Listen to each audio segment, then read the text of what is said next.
Hello, everyone, and welcome back to another episode of the Talent Game podcast. I'm your host, Joe Burridge, and today we're talking about what it is to be a CTO and everything about that position. We have three very experienced, lovely people on the call today, all from a variety of different businesses. So we have B2B, gaming tech, mobile free-to-play, PC console, and all that, a variety of company sizes and stages. I'm thinking it should be a very interesting conversation, but I'll stop talking and I'll hand it over to you three for introductions. So, Puli, if you could kick us off, go ahead and introduce yourself. Well, thanks, Joe. I'm Puli. I am the CTO and one of the co-founders of Metica. We are a B2B SaaS business that's focused on game growth, in particular in the monetization side of games, as well as in UA funding.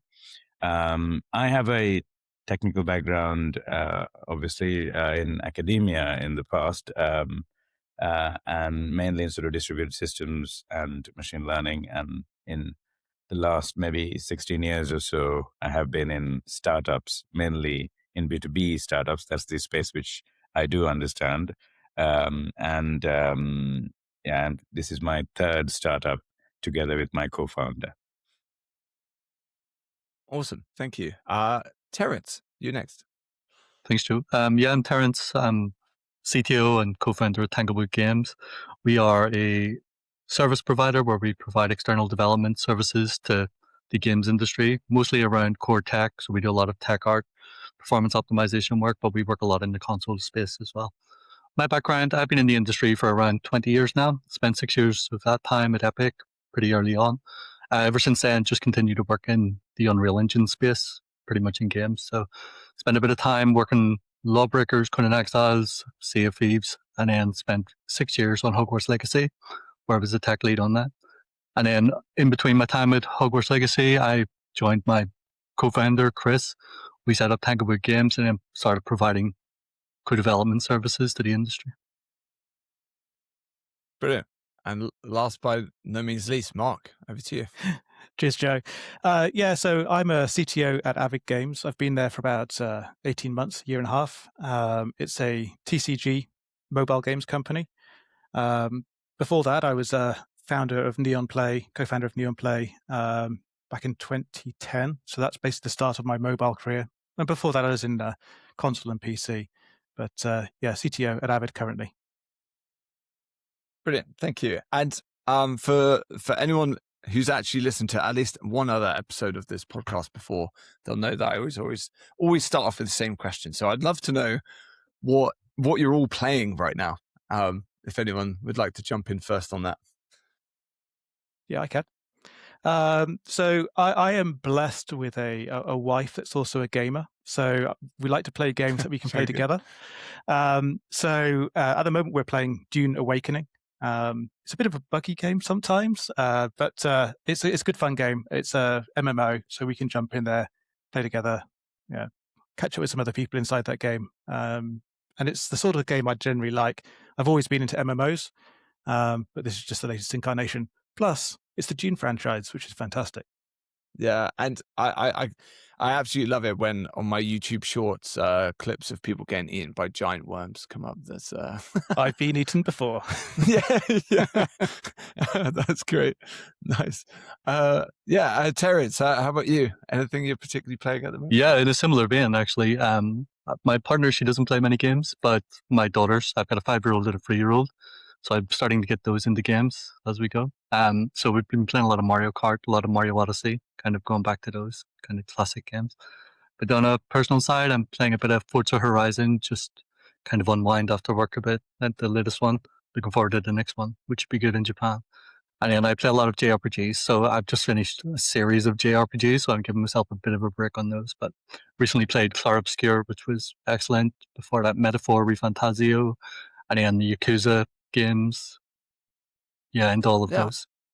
I like my own games and a bit of social gaming with my daughters. It's fun. Yeah, I was trying to think how many of those games that you just listed were Unreal games. I think just one. Clair Obscur, right? Yeah, exactly. That's great. I also have 3 young daughters, and Mario Kart is definitely a favorite. But It's excellent. my wife tells me to rein it in. I can't not be competitive. My wife's like, she's 3, leave her alone. I'm like, no way. She has to learn. She has Get to the learn bullet somehow. and just go. Yeah, exactly. How about you, Puli? Yeah, I'm playing 2 games at the moment. One is a driving simulator translate game, which is from a publisher. It's a really well-known partner of ours, Game District.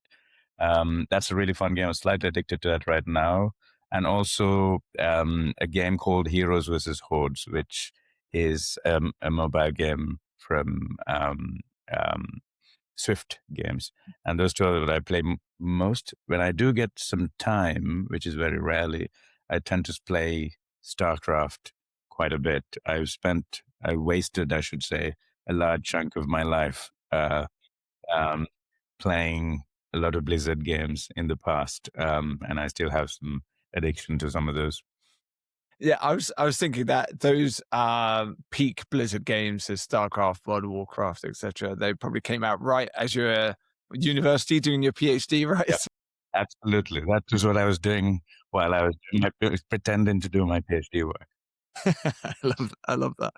Nice. And I'm playing a lot of Arc Raiders at the moment. That's what I'm playing. All right, nice. Another Unreal Engine game. Yeah, there you go. And I'm an absolute fiend on the proximity chat. So yeah, especially last night, I was just making friends with randoms, and my wife's like, "Can you please just not shout down there?" I'm like, "Oh yeah, sorry." But hey, getting back into the core of the discussion here. So I think it'd be interesting to start off. I'd love to hear about how you 3 landed in the role of Chief Technology Officer, because I'd imagine there's going to be 3 different paths into that. So yeah, Terence, I'd love to hear that story and how you got into that role. Yeah, I think it was just a natural evolution for me, really. I was a core tech engineer for my entire career. So pretty much low-level engineering has been the bread and butter of every role that I've had. And then as we've been kind of going through my career, I got to a point where I wanted to do something that was my own. So I would always work for co-development or external development studios, whether it was Pitbull, which got acquired by Epic, or Coconut Lizard, which then was part of Keywords, or Studio Gobo, which was also part of Keywords. It kind of made sense to me to work on what I wanted to work on. I was getting to a point in my career where I wanted to figure out what I did long term, getting towards 40. It's okay, what's the next 20 years of my career look like? It's then naturally just being a bum on a seat and just doing the work that needs to be there. I wanted to behold my own future as it went. So Chris and I, we've worked together for 15, 20 years almost now. We spent a bit of time together thinking what this could be, like how we build it around our kind of capabilities. So we focused on engineering, kind of grew that. But all of a sudden, 4 years have passed, we've blinked and we're 50 people. We've worked on 40 games over the past 4 years, mostly AAA in that space. We've built a team of senior principal engineers, all from Epic and Sony and Playground and lots of other studios to basically help us build it. And my role became less about engineering and more about supporting that team as we went. So I kind of drifted away from the engineering side where I'd spent all of my career and then started focusing on engineering the business. So a lot of what we have now is basically set up with same principles that you would have as a computer scientist. Everything's modular. We have everything is deployed. We measure as much as we can. We have profile the business often. We kind of do a lot of that. And that's ultimately where I've ended up. So CTO for me has meant kind of more hands-off engineering and more strategy, more business decision, making sure hiring's on point, getting in business development and kind of lifting around those areas. Yeah, but yeah, sounds like and I was about to say 3 different stories here, but I think there might be some similar themes in that all 3 of you have started your own companies at some point. So yeah, thanks for that, Terence. Yeah, Mark, how about you? I think it all starts at about age 15 when I decided to actually write my own games rather than play games at one point. I can recreate this. And then, that was just the inception point. I then ended up working for Acclaim back in 2000, so a long time ago now, in the UK, and worked on games. Well, Crazy Taxi was actually one of the games I worked on with PlayStation and GameCube. So most people of our age have all played that game. I was there for about 3 years, and I sort of went from being a programmer to a lead. And then when our sort of technical director, which was the highest sort of technical person we had in the company, left, I then became the interim one. But then I left and actually went to Midway, where I was a third-party technical director. So that is where, rather than making games myself or within the company that's making games, now I'm, working with other companies making games that's being published by Midway. And actually, Pitbull was one of the ones we worked with back then. Yeah, we have a lot of those. And I did that for about a year in London, and then I got asked if I could head over to San Diego and join the team there. So I went over there as a senior technical director, now looking after all the technical directors for third party. Then roundabout journey, ended up as an executive producer for the TNA Wrestling League, which we did 2 games with for that. That was good fun, being an executive producer. But then I changed role back to technical. Midway was a big company with a lot of studios all over the place, and my role then became director of shared technology. We'd actually then moved over to using Unreal Engine, and we needed to bring all the studios together and make sure that we're getting the most out of our studios, without them all recreating the same thing, because we're all picking up a new engine, basically. So that was my role there. And then the mobile phone industry started. iPhone came out in 2008. By 2010, I moved back to the UK, and for better or for worse, I thought, you know what, I'm going to move out of console and I'm going to go make mobile games. And it was a bit of a Wild West time at that point. It's just trying to make a game that worked. But that was a company called Neon Play that I co-founded, and that went through to 2024.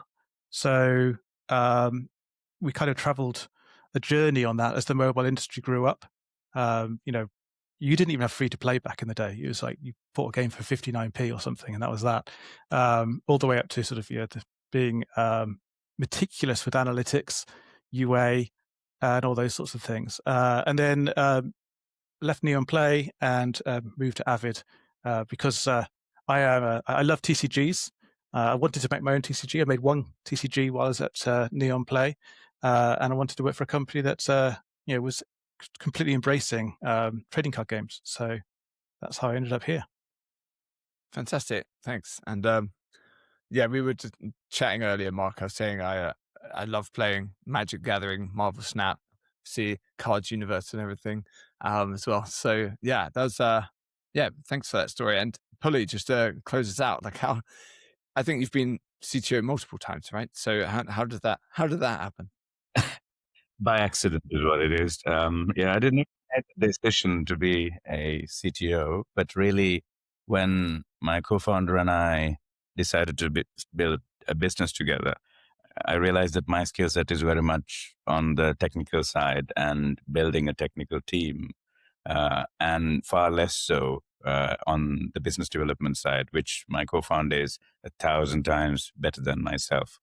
So that was a kind of the partnership we had. And then it sort of naturally evolved from there. So I sort of originally leaving academia, going into a startup, I sort of had to learn some of those lessons the hard way on how to put together a technical team, a product, etc. So our first company, Comify, was sort of building live ops platforms for mobile games in particular. And we started working with this, at the time, little known game called Candy Crush, and ended up sort of seeing that journey from like a couple of 100,000 DAUs to at one point 150 million DAUs. And of course, working with like 40 other different games companies, I learned a lot of lessons along the way on how to do things, and perhaps more importantly, how not to do things as well. And at some point, we got acquired by King, and ended up joining King and building out the first shared tech platform for King games and the live ops systems, etc. And yeah, sort of that particular lesson was very, from a technical management perspective, it was very useful for me to understand how a larger games publisher operates, and in particular, the right kind of metrics to focus on, how to build the right sort of metrics, how to track it, how to take it forward. Then after our handcuffs came off, we left King and started another business in the sort of similar area. In particular, we've always worked in personalization of game experiences, but we also have strongly believed in privacy and how these two can work together. So we built quite a lot of tech in our second iteration around on-device intervention, so federated learning, differential privacy, etc., so that we can actually personalize the gaming experience for Joe without sending the personal information of Joe to a game server somewhere. So we started working with a bunch of companies, including Supercell, and at this time, Apple was sort of transitioning from a purely hardware business to a much more services-oriented business. So they were interested in our tech, and long story short, we ended up getting acquired by Apple, and I was leading the engineering division for Apple services growth team. So that's Apple iCloud, App Store, Apple Music, TV Plus, Podcast, Arcade, Fitness Plus, and a bunch of other services, which a couple of them are not out yet, I think. So there we've sort of, and I got to learn how larger, massive corporates work. And that was sort of my, and also it was a way of learning how AI and some of the other sort of newer technologies can work very closely with games and services. And yeah, leaving after 3.5 years at Apple, I left with my team who was there and started Metica with my co-founder. So that's sort of my third step here. Yeah, and here my role is very much to use some of those learnings as a technical leader and build a smaller but more highly sort of skilled and highly focused team on achieving our objectives. The sort of the days have changed from when I started my career to now, where we describe the success of a company based on the number of employees in a technical team or the number of offices you've got open, etc. So now it's a very different world, different metrics. So we are learning right now and trying to adjust how we work. Yeah, brilliant. Yeah, well, that's thanks so much for that overview. Great journey as well. And so I guess the three of you have the common similarities: is started out as engineers and then became, for many of you, became technical leaders through founding your own companies, and then have since left coding behind and then transitioned to much more like a technical strategy. Seemed to be a phrase used multiple times there. So, and that's like just trying to summarize it into like a 30-second chunk there. But Mark, like, what do you think, like more broadly, are the common traits for the best CTOs, or like what? Yeah, if you were to just pinpoint a handful of things, regardless of, well, I was going to say regardless of business, but surely it has to change as well. But I'm going to throw it back to you. What does a good CTO look like? So I'd actually challenge the one thing you said there, and that sometimes a CTO will and does get hands-on. It obviously depends on the size of the company. So the companies I like to work at are not the huge, big companies, as Puli says. They care about bums on seats and offices in countries.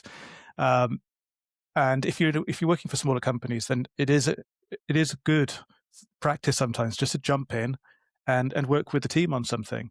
So I do sometimes jump in and do some code. I enjoy it. It's why I got into this whole industry in the first place, is to code. If I wasn't coding for for the company I work for, I'd probably be tinkering on the weekend with something just to keep my skills set up. So I think there's always going to be some form of innate wanting to code, interest in code, and so on, which is, I think, the foundational thing. I think back to my early stages in the career and how I got my growth in terms of going up the career ladder. And I was a very low-level coder. I mean, back in the PlayStation days, it was vector units was the sort of assembler level that we coded at. And I was, in my studio, I was like the one guy that really just wanted to embrace that and do it. And that's what elevated me to then being a lead. I don't know that's the right thing to do, promote the guys who are best at the sort of the technical stuff, but it is how a lot of people get noticed in companies and how they get promoted. I think though, when you fast forward to an actual CTO, though, it is just finding that right balance. It is dependent on the size of the company, but I think the fundamental thing is that we're facilitators. We are there to basically get the rest of the team to you work at the best, fulfill the best fulfillment that you can make of the team, basically. And it's finding whichever way we can do that. It can be working with individuals to build them up, to help manage their teams better. It can be looking more strategically, and it can be looking at how to balance the team and make CFOs happy at the same time by not sort of spending too much money doing it. Looking at the third-party technologies that are being made. It's a kind of jack of all trades role, actually, being a CTO. Obviously, the one thing I think that we don't get trained for on our way up from being low-level engineers is management. And I think that if you're going to progress up the career, that's one area I'd say that it's worth trying to get some practice on because it doesn't necessarily come naturally to programmers. We're sometimes a bit of a weird mindset of people, especially when we're in our 20s. And growing up from that to someone who can lead people, I think, is a critical skill to try and achieve. I'm really glad you touched on that, actually, because I was the best engineer, so therefore I became a lead and then eventually became CTO. I'm thinking, when I'm hearing that story, I'm thinking to myself, that has got to be the exception, not the rule. Tell me if I'm wrong here, but the best individual contributors don't necessarily make the best managers, and also, I guess, vice versa, right? The best people or team builders don't necessarily be the best coders. So, do you agree with that? And also, a bit more detail about how did you then learn the people management side of things? Is it actually quite common for the best coder to become the lead and then just progress up that way? I'm not going to say that I did it the best way. I did it by making mistakes, which is a valid learning method. But I sort of look back and I do think that I wish I'd gone to my managers at the time and said, I'd like to go and do some time management courses and all those sorts of things. I mean, one thing I would say is I'm lucky that I've always been a people person. So some engineers, I'd say, sometimes they struggle with the people side of things, but that I'm lucky with. So it wasn't too difficult to grow into that area. But I did certainly make mistakes, and I annoyed people along the way, and I learned from that. And that's the critical thing: is do self-reflect when things don't quite go where you expected. But I think for a redo, I would definitely seek out some actual management courses and requests being sent on them. But I will say that I think the low-level engineers, I think that's a helpful thing, because I think you build a tree of knowledge by being a low-level engineer. So when you progress, you basically it's easier to learn other technologies, even at a superficial level, to help you then carry out your job as a CTO in sort of looking after technology in general. Cool. So yeah, that foundational understanding of tech is brilliant for that future CTO that you became. Great. Hey, Terence, just wondering, in your opinion, what makes a great CTO? it's hard to disagree with anything that Mark's just said there. I think that generally my role is to get out of the way a lot of the time, like from my team. So reducing friction is one of the primary things that I look for in what I do. And if you mentioned hiring a CTO, it's about identifying where the friction is in the business and making sure that it can be its full potential at that point. So my job is just to make sure that Tanglewood can be what it needs to be. With that, it's hiring the right people. It's not necessarily me being the best leader at the company. Like, I'm far from it. At this point, I'm all about finding people who are great leaders who can be a part of it too. And to kind of go back to something you said before about the best technical person isn't necessarily the best leader. I think it really depends on the perspective, right? Like, we provide an external development service, and our role is to provide technical leadership when it comes to the company. It's not always about the communication side or the personal side or the interpersonal skills. Sometimes it is just to get stuff done, right? So from our side, we can see that whenever we have leaders in the team, the right leaders and the best leaders at times often bring people with them. People are excited to work with them. They learn from them because we're all engineers. We love problem solving. If you can be a part of something that's bigger where people are working on something together, often that's great motivation for a team. And that tends to be one of the great leadership qualities that we find, particularly amongst the team that we have here. But from my side, like, I've not necessarily been like a traditional lead of the line manager responsibilities and things like that there. And I'm fully aware that, like, that is one of my shortcomings. And I think that's one of the roles of CTO is to, identify where there are weaknesses. And from my perspective, and one of the things that I have influence over is where we fill gaps at a company like Tanglewood.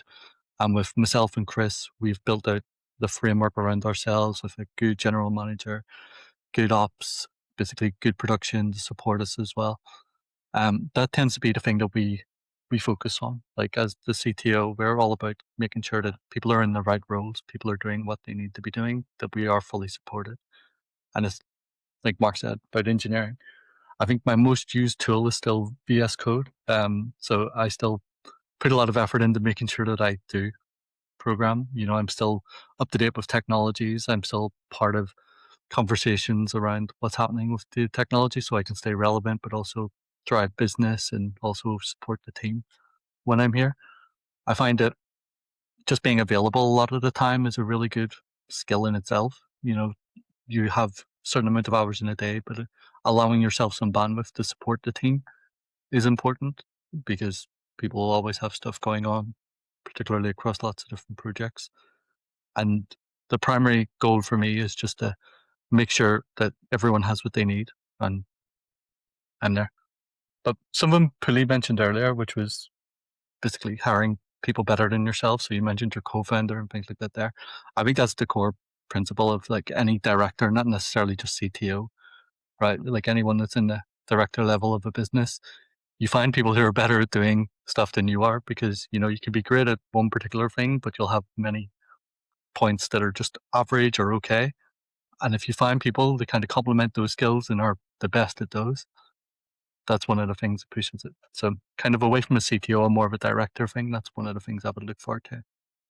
Yeah, brilliant. Yeah, thanks for that, Terence. And Puli, like, would you, anything to add on top of those two answers? I feel like everything important has been said by Mark and Terence. Not much for me to add. I think ultimately I see my role as turning a vision into a working product in a reliable and a scalable way. So that's my job, and making sure that you grow the team, build the team in a way that doesn't make me a bottleneck. And that's pretty much what I try to do. Try being the keyword there, often failing. And I think I'm very lucky to have a team that has been with me through multiple startups, getting payslips from different places, that followed me, and they're amazing individuals who make my job a lot easier. And so I think so we try to focus on initiative as a team in what we do, and make sure that there's a model in which people have the ability to focus on the right metrics and push for the right concepts. But often I find, like, as a CTO, picking what not to build is probably more important in some ways than picking what to build. And often that there are trade-offs in uncertainty, and making sure that we get the right trade-offs. And of course, I haven't had any formal or proper training in management. I've made, as Mark mentioned, so many mistakes, and I can relate to that. And I try not to repeat those mistakes, but end up making new mistakes all the time, really.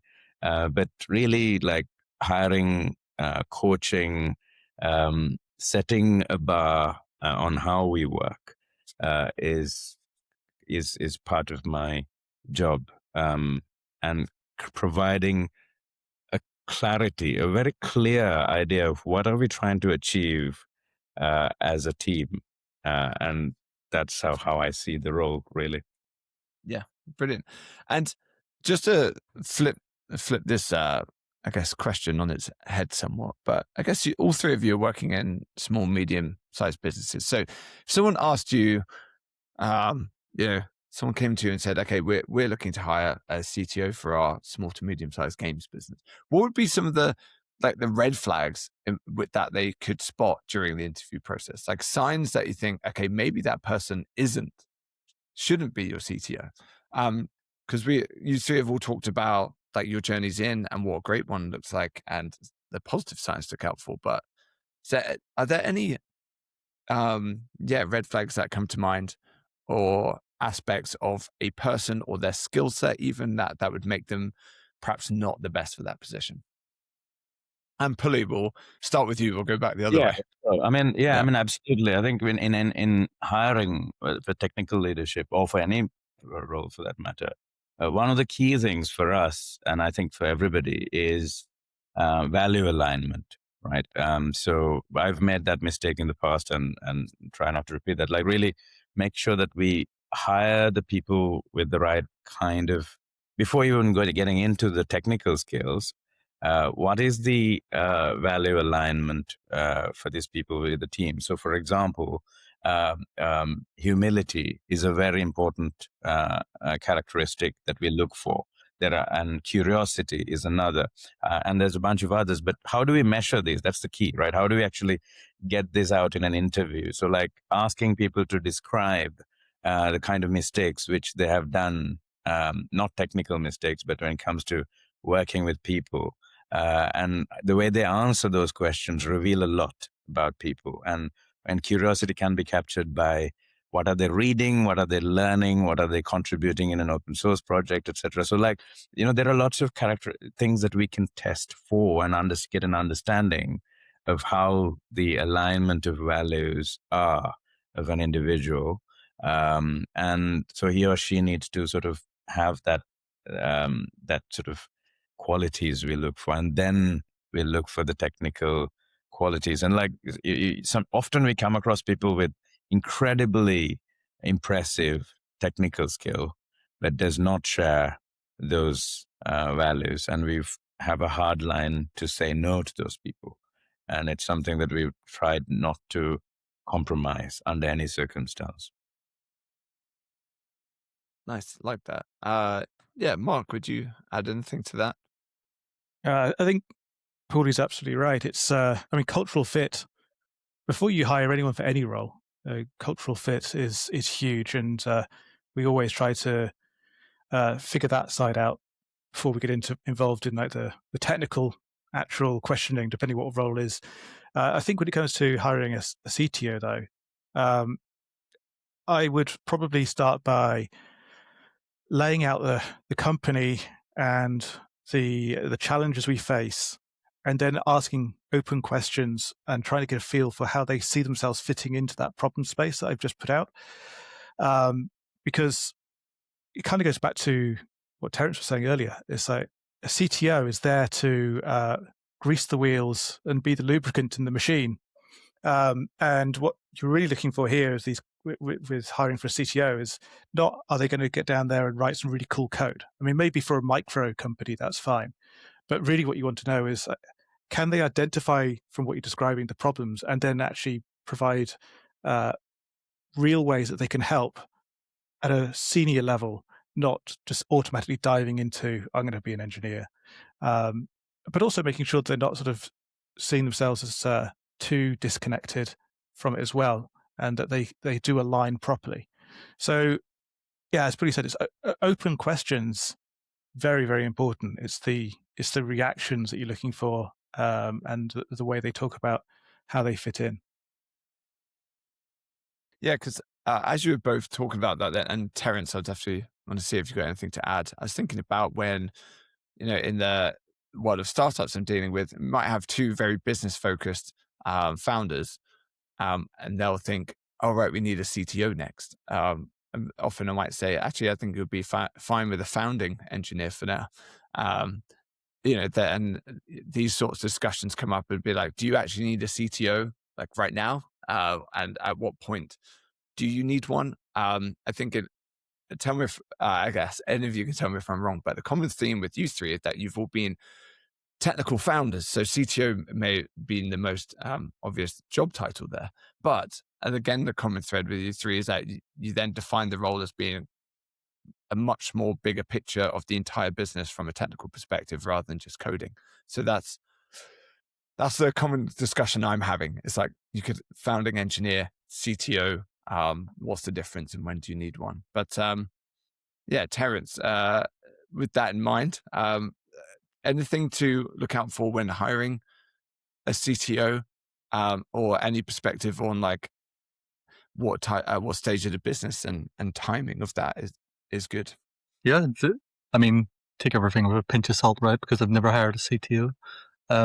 But I can kind of tell you about my own perspective on what I feel like we do right at Tanglewood as it is. So just to kind of go back to your last question there, or last point, whenever I started with Tanglewood, myself and Chris, we didn't call ourselves CEO or CTO or anything like that there. Like Chris was identifying as managing director and I was identifying as technical director. That felt like the roles we were doing because we were still engineers, like both of us are engineers. We were still engineering on projects. We were still leading small teams. We were doing stuff that was very bespoke. But then what kind of happened was that as the industry transformed, so did the company. We started taking on smaller engagements with more people across the team. And that meant that we were overseeing multiple departments as it is, like multiple teams of things. And it just felt, okay, like not necessarily directing anything technical anymore. We're more strategic oversight. We kind of transformed ourselves into it. So we kind of just decided at that point that it didn't really make sense anymore. I'm not a technical director. He's not a managing director. We're kind of overseeing something slightly different. But yeah, in terms of hiring, I would say like one of the things that like I've obviously made mistakes as I've gone from that transition from tech director into CTO, and it's something that I've noticed, like even I was doing, and probably still do to a point, but it's clearly a red flag, is micromanaging. It's the whole, we wear many hats, but you have to do everything yourself. And I think over time, you realize that you're best getting out of the way. You hire someone and then you realize quickly, okay, they're much better at this than I am. So you forget about it.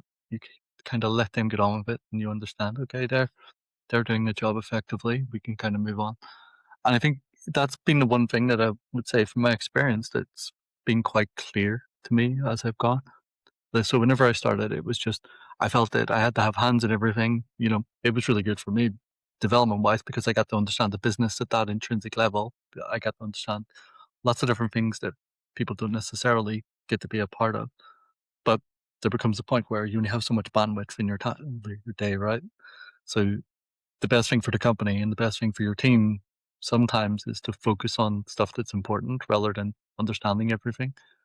So my whole philosophy now is make sure that everyone has what they need and get out of there, make sure everyone's supported. You can check in, you can make sure that anything that they need is there, and then bring it in from there. But if I was to hire someone to replace myself as like CTO of Tanglewood, which is probably more a realistic thing, right? I'd want someone who understands the business model first and foremost.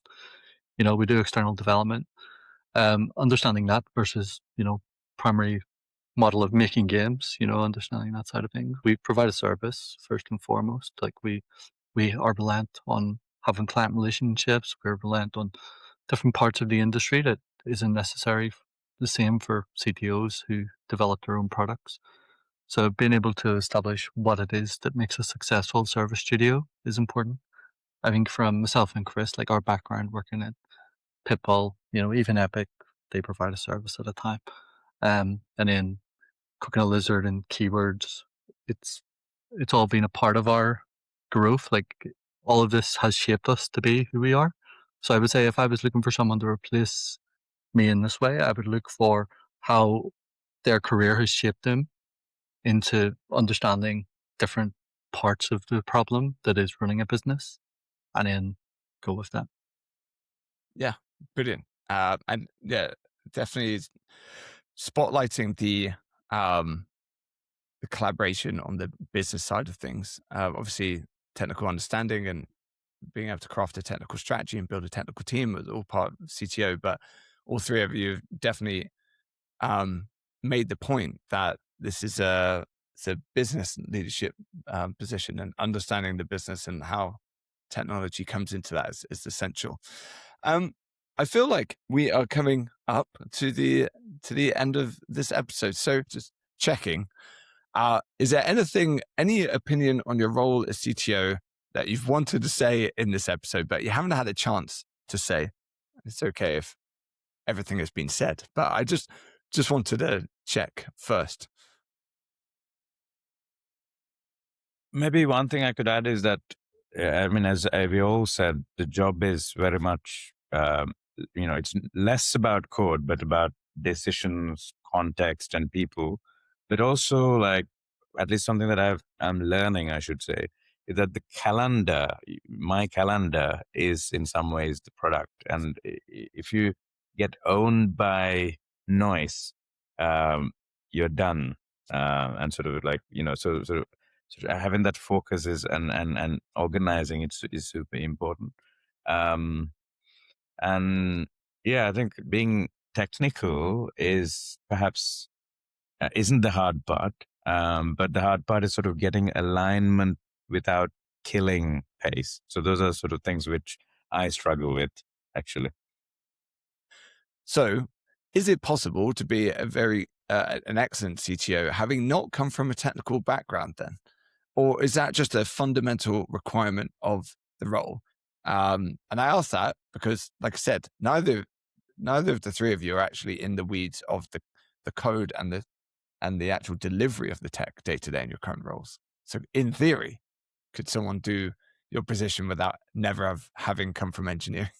It would be a massive red flag to me. I was gonna say, for my additional thing, that going from technical to CTO, one of the things is to figure out that you're no longer, obviously we all think of ourselves as being great coders at some point, we're no longer the best coder in the room, and actually we are purposefully hiring coders who are better than us. But I can't quite change the gears in my head to then say I couldn't have not been a coder to do this job, because I still need the knowledge to have a decent in-depth conversation with people about their roles. So although they're better than me, hopefully better than me at their specific area, I still need to have my tree of knowledge is grown out enough that I can have a conversation with them that's meaningful and I can get some understanding from it. Because ultimately, part of enabling people, even if they're fantastic, is to ask the probing questions that makes them challenge themselves and go further. Terence, any final thoughts at all? Yeah, I enjoyed Joe's answer as well. I think from my side, like, the one thing that I would say is I have this insatiable appetite for learning. And I think that's always been the case with being an engineer, learning how technologies are used, learning how to adapt, learning patterns, learning foundations for how to build, like great engineers, things like that there. I think that's what's translated into CTO, more of the business side. So as I've moved away from coding, I'm not necessarily getting the same enjoyment that I got when I was a coder, because that was like, it's a passion, right? Everyone here's being an engineer. It is a passion. You're in this industry because you love problem solving. And I've translated that into what it is now, which is we're still problem solving. We're still doing a lot around that. So to kind of go back to answer your question, from my perspective, I would think it would be very difficult as well to be a CTO or a tech leader without this experience. Just being able to speak to engineers a lot of the time, in this capacity, and giving them confidence that you understand their problems is going to be one of the bigger things. Because if you're going to them and you're saying, I need this done by X, and you don't understand the problem, you may be setting unrealistic expectations. You could set dissonance in your team where they just think, oh, okay, this guy is obviously a numbers person, but doesn't understand the complexity of what we're doing. I'd like to think that anyone who's at the top of their business has a good understanding of what it is to be like at the lowest level of the business in terms of where the juniors come in, understanding all of that.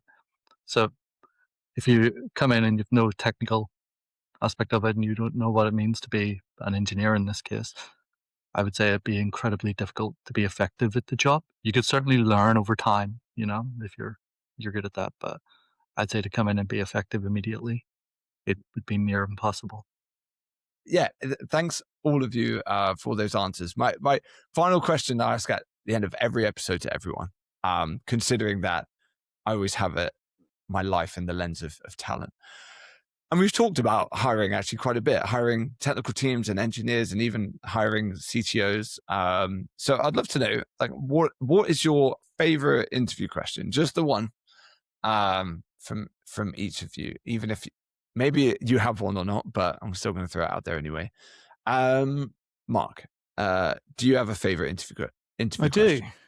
It used to be things like what's a dot product and what's a cross product, and just seeing how people sort of reacted to that. But nowadays, it just seems like engineers don't need to know math as well as they used to. So my go-to question now is, explain to me in your current role one of the technical problems you've recently faced and how you solved it. And the reason I like that question is because even just describing the problem or selecting the problem they're going to describe tells me an awful lot about them. And then obviously the crux of it then is how do they go about solving it? And then I can probe in on that as well, just to make sure that this was their solution, not a team solution, just so I can get some better understanding. But it's one of those open questions that can actually give you an awful lot of information as a hiring manager. Yeah, and what would you say are the best green flag, like the best answers to that? And then what would be some terrible, like horrendous answers to that? Well, a terrible, horrendous answer would be selecting a problem that is mundane and simple, right? Because then you just know that they just don't know their stuff. But I think it's showing something where they have purposely tackled something that they were uncomfortable at, and then in describing how they solved it, they have you can see they have a process that they've used that that they could apply that process to any problem that they face. So you basically are understanding their problem solving, because as Terence has said multiple times, problem solving is what we're here for. Programming is just a form of problem solving with some syntax. But I think that's, for me, is the real thing, is just like trying to figure out how people think through a problem. And that's where I say I'll probe on that bit, because I really want to get the insight into that process that they're doing. Yeah, brilliant. I love it. Puli, how about you?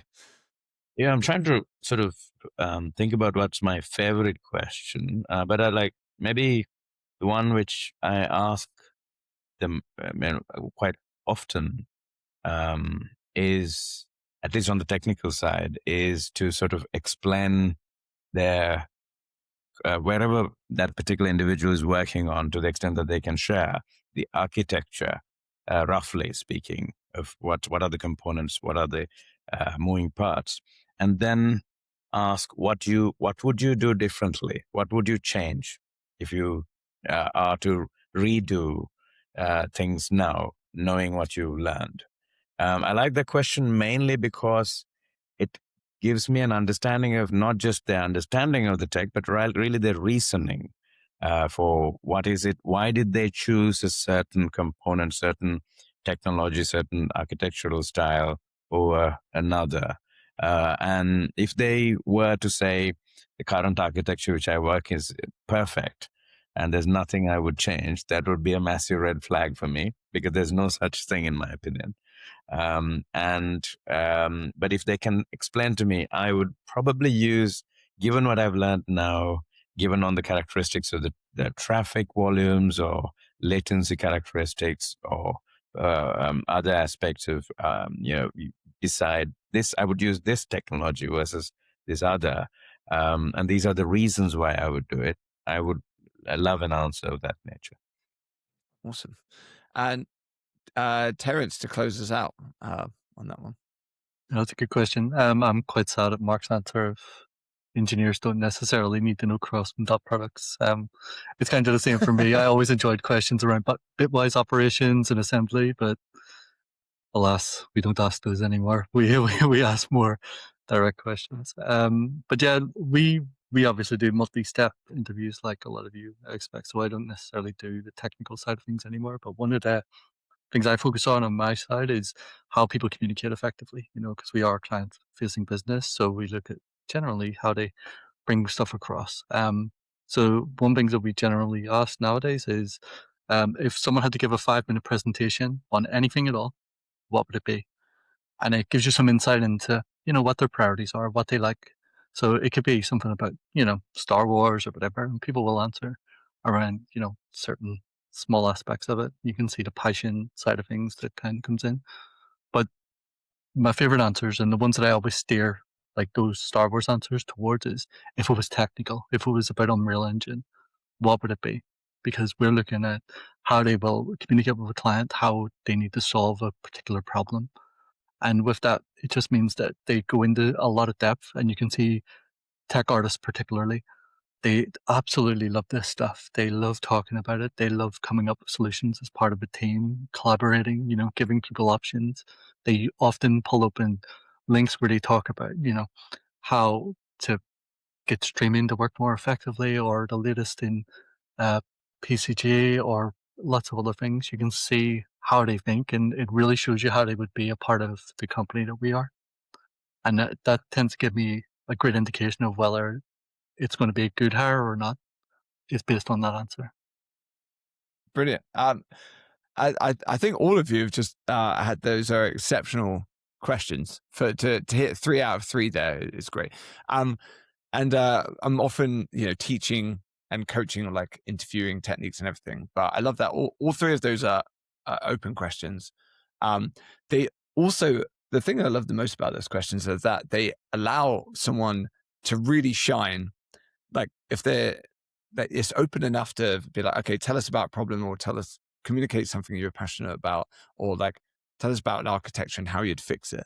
Someone who's like very like passionate and understanding of those things, it's like great, then they're away. And then your role then is to just narrow it down and start peeling back layer by layer.